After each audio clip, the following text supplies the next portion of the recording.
Hi hello.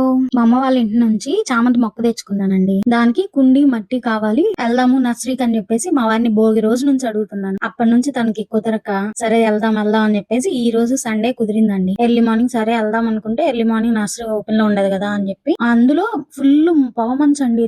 అసలు చెప్పకూడదు గాని ఎంత ఉందో, పక్కిల్లు కూడా కనిపించట్లేదు, మరి అంత పట్టేసింది. అండ్ ఆల్సో నాకు నోటిఫికేషన్ కూడా వచ్చింది, మీ ప్రాంతంలో ఎక్కువ పొగమంచు ఉండిద్ది అని చెప్పేసి. ఇయర్ ఎంతైనా గానీ కొంచెం మంచి ఎక్కువే ఉంది. మాకు దగ్గరలోనే ఉండిద్ది నర్సరీ. అసలు డిఫరెంట్ డిఫరెంట్ మొక్కలు అసలు ఎన్ని ఉన్నాయో అండి, ఇండోర్ అవుట్డోర్ అని లేకుండా. అసలు చూస్తుంటే నాకు నర్సరీలోనే ఉండిపోవాలనిపించిందండి. ఆ మొక్కల మధ్యలో ఎంత బాగున్నాయో, ఎంత ప్రశాంతంగా ఉందో అండి అక్కడ మాత్రం. నాకు మొక్కలంటే ఫస్ట్ నుంచి కూడా చాలా ఇష్టం. మా అమ్మ వాళ్ళ ఇంటి దగ్గరేమో బతకవు మొక్కలు, ఇక్కడ మా ఇంటి దగ్గరేమో పెట్టుకునే ప్లేస్ లేదు. అక్కడికి వెళ్ళిన దగ్గర నుంచే నాకు అన్ని తీసుకోవాలి, అన్ని కొనుక్కోవాలి అనిపిస్తుంది. బట్ ఏంటంటే ప్లేస్ లేదు పెట్టుకునేది. సరేలే చామంతి మొక్క కొక్కుండి అందులో మట్టి తీసుకుందాము అనుకుని అది తీసుకున్న తర్వాత నాకు ఇంకో గులాబీ మొక్క కూడా కావాలనిపించింది. సరే అని చెప్పేసి ఇంకో గులాబీ మొక్క కూడా తీసుకొని ఆ కుండీలోనే నాటిచ్చేసుకొని తెచ్చుకున్నాను. నాలా మొక్కలంటే ఎవరికి ఇష్టమో కామెంట్ చేయండి. And thanks for watching. Please subscribe my channel.